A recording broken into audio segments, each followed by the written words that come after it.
Assalamualaikum warahmatullahi wabarakatuh. Perkenalkan, nama saya Anggita Fatimah dari kelas PI1C. Di sini saya akan bahas materi mengenai grouper. Tujuan dari mempelajari grouper ini nantinya siswa diharapkan mampu untuk menerapkan prinsip dari grouper di kehidupan sehari-hari. Yang kedua adalah siswa mengetahui konsep dari grouper. Kita masuk ke grouper system. Jadi grouper dapat diklasifikasikan di dalam beberapa cara. Salah satunya adalah di mana dan kapan partisipan melakukan kerja kelompok. Hal ini dapat diringkas ke dalam time or space metric. Jadi di dalam grouper system dibagi menjadi dua. Yang pertama ada time or space metric, yang kedua ada cooperative work framework. Kita masuk ke bagian time or space metric. Jadi dimensi ruang ini disebut juga dengan dimensi geografis dan dibagi ke dalam collocative, ini merupakan tempat yang sama, dan remote ini merupakan tempat yang berbeda. Untuk contohnya adalah email dan video pembelajaran. Sumbu waktu ini dibagi ke dalam sistem sinkronus dan asinkronus. Contohnya ada telepon yang merupakan komunikasi sinkronus remote mekanis. Yang kedua ada sticky note, ini yang merupakan asinkronus collocative. Bisa dilihat ini ada contoh penggambaran time or space metric. Ada tempat yang sama dengan waktu yang sama, contohnya ada face-to-face conversation. Yang kedua ada different place, tempat yang berbeda dengan waktu yang sama, ini ada telepon. Yang ketiga ada tempat yang sama dengan waktu yang berbeda, ini ada post-it note.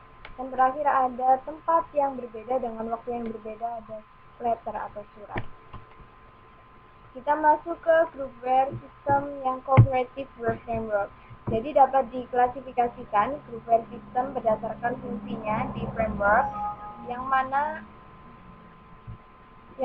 sebagai support utama. Yang pertama ada computer mediated communication, ini mendukung komunikasi antar partisipan. Yang kedua ada meeting dan decision support, ini menangkap pemahaman secara umum. Yang ketiga ada share application and artifact, ini mendukung interaksi partisipan dengan pekerjaan yang telah dibagi.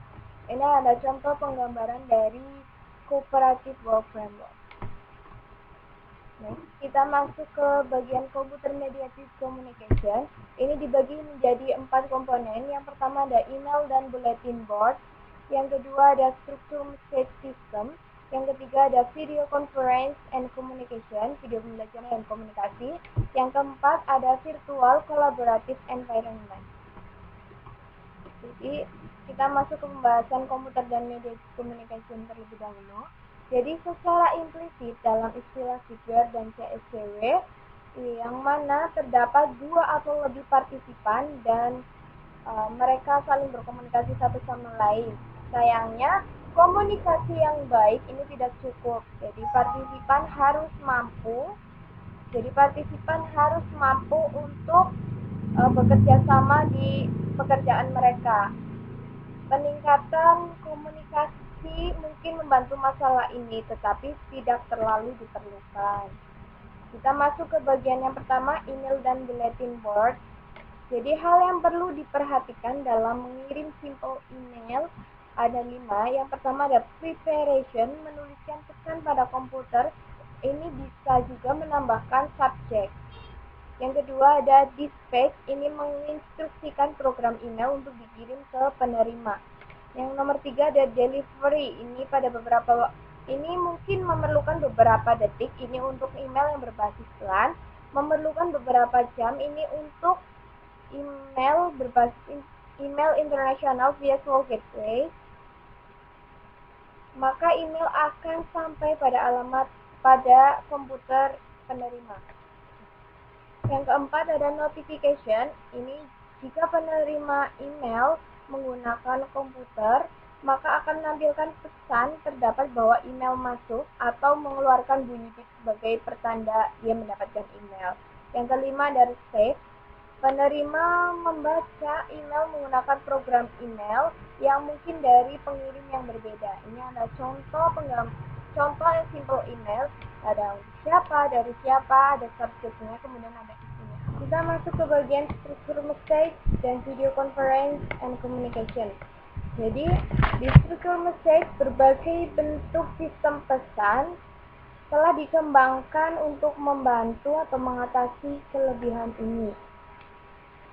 Mungkin yang paling terkenal adalah lensa informasi.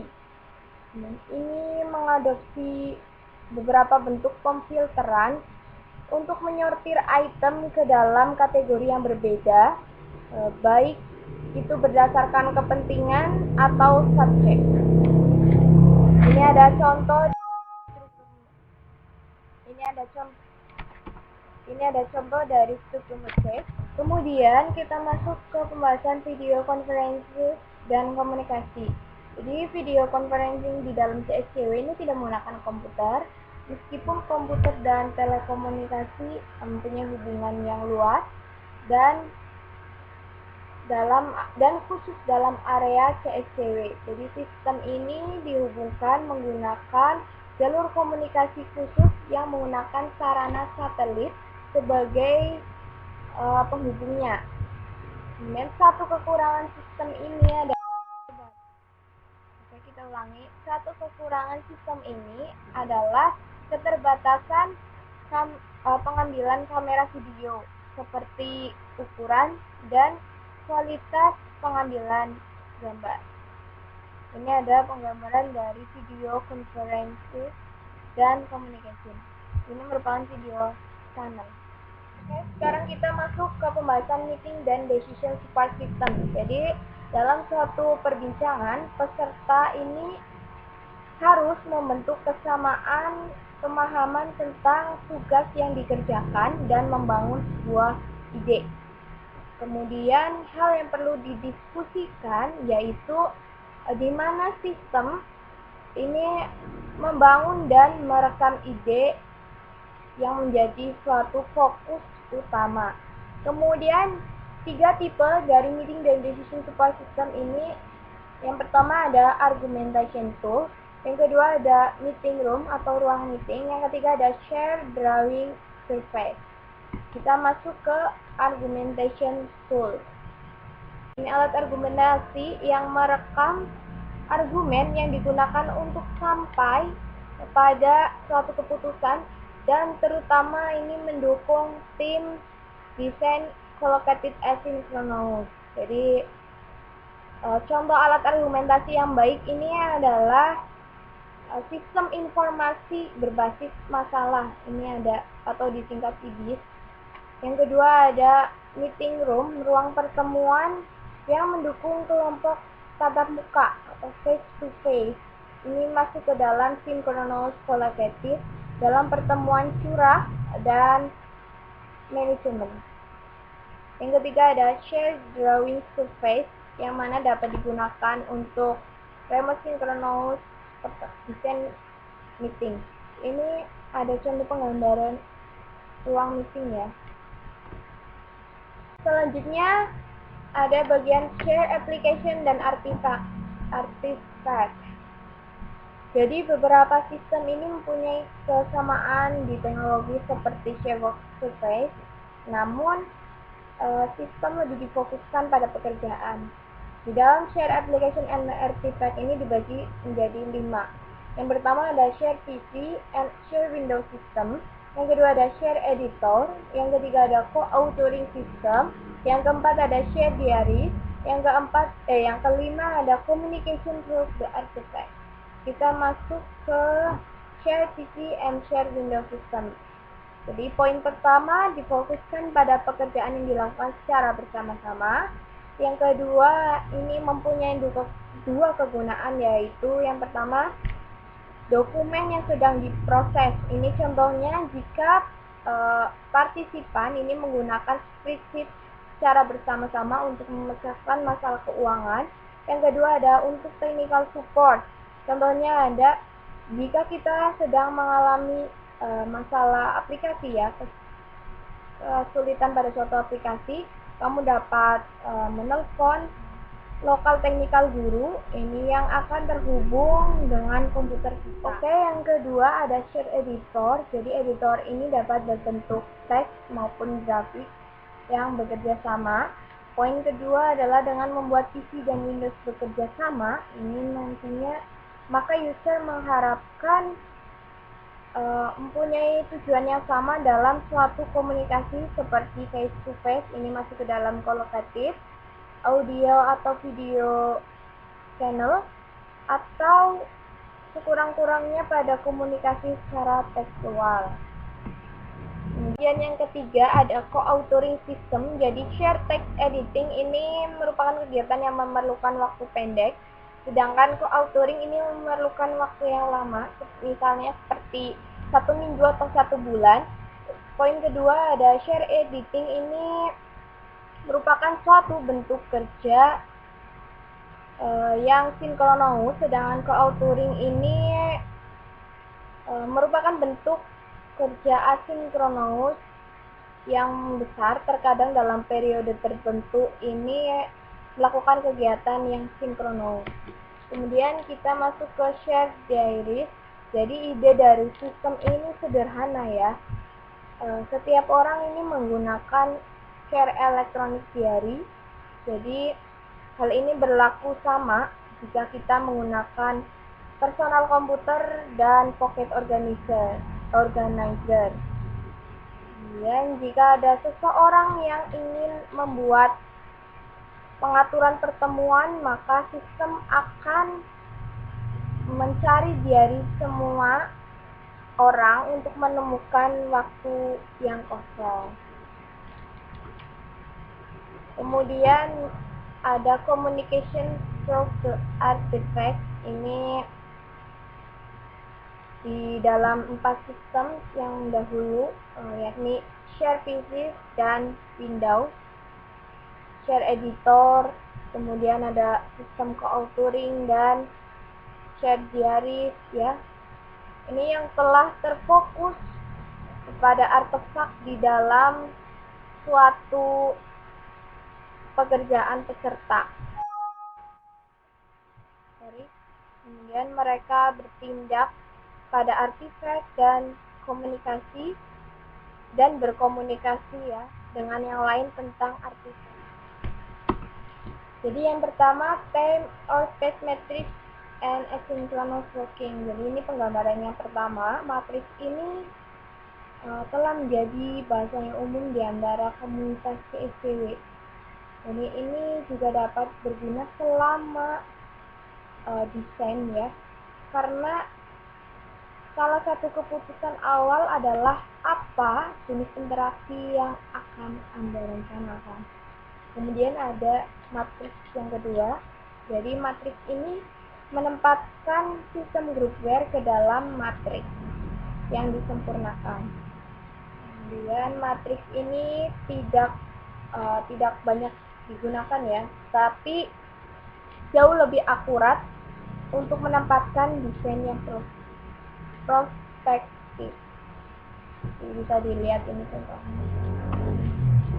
Kemudian kita masuk ke share information. Ini ada contoh penggambaran dari granularity.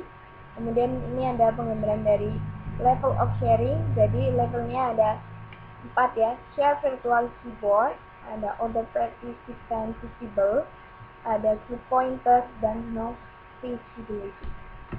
Jadi kita masuk ke integrating communication work. Jadi sistem ini didukung oleh komputer yang mempunyai beberapa bagian seperti yang pertama ada direct communication support by email, electronic conference, dan video connection.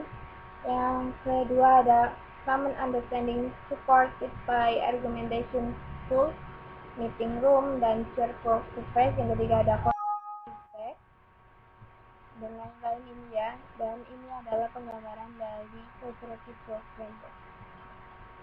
Ada picture, ada control and feedback. Ini ada ini peserta.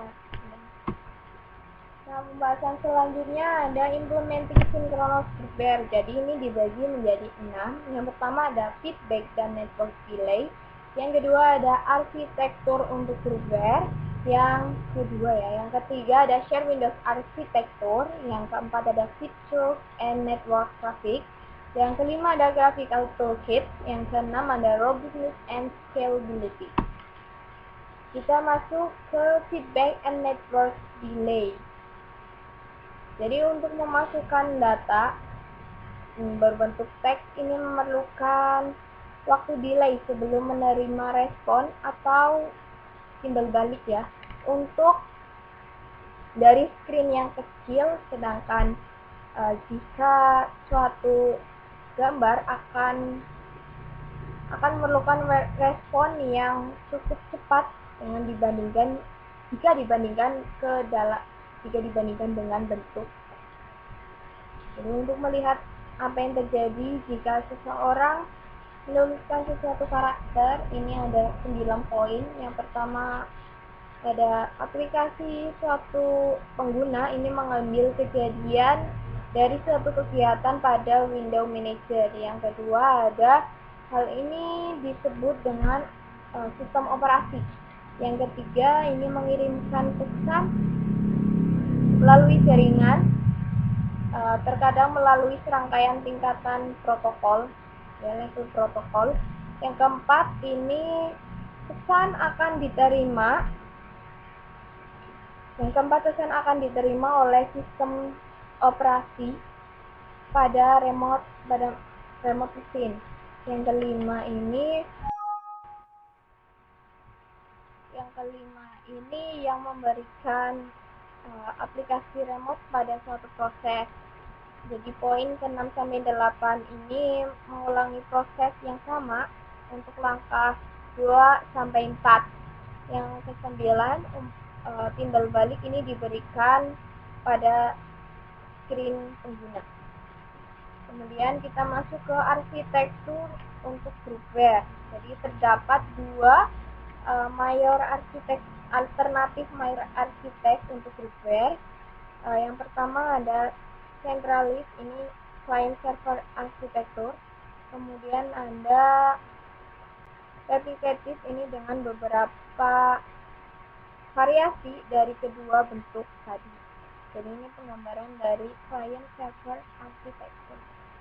Ini server, kemudian ini ada client 1, client 2, dan client selanjutnya. Kita masuk ke share Windows arsitektur. Jadi sistem ini mempunyai kesamaan dalam arsitektur groupware secara umum, tetapi mempunyai beberapa fitur tambahan. Ini gambar di bawah ini single user application. Ini merupakan aplikasi pada single user, dengan user melalui window manager, ini X ya, ini window manager yang seperti gambar di bawah ini. Jadi ini X yang merupakan window manager, sedangkan ini ada application, ini ada pengguna. Selanjutnya ada feature dan network traffic. Jadi telah didiskusikan bahwa timbal balik sangat penting untuk pengguna yang melakukan tindakan ya. Dan telah dilihat bagaimana replikasi parsial ini dapat menyelesaikan masalah ini. Namun kita juga harus khawatir mengenai umpan balik. Jadi cerminan tindakan suatu pengguna di layar pengguna. Jadi cerminan suatu pengguna di layar pengguna lain, ini persyaratan untuk umpan balik tidak begitu ketat untuk umpan balik, dan ini dapat digunakan untuk mengurangi jumlah lalu lintas jaringan. Kemudian kita masuk ke graphical toolkit.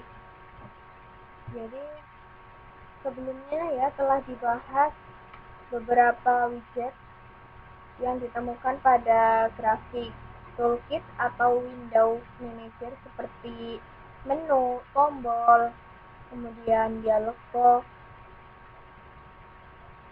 serta teks dan grafik region. Semuanya ini berguna untuk membuat single user interface dan salah satunya menggunakan komponen yang sama untuk membentuk sistem groupware. Jadi ini ada contohnya cell import up new open source object. Kita masuk ke robustness dan scalability.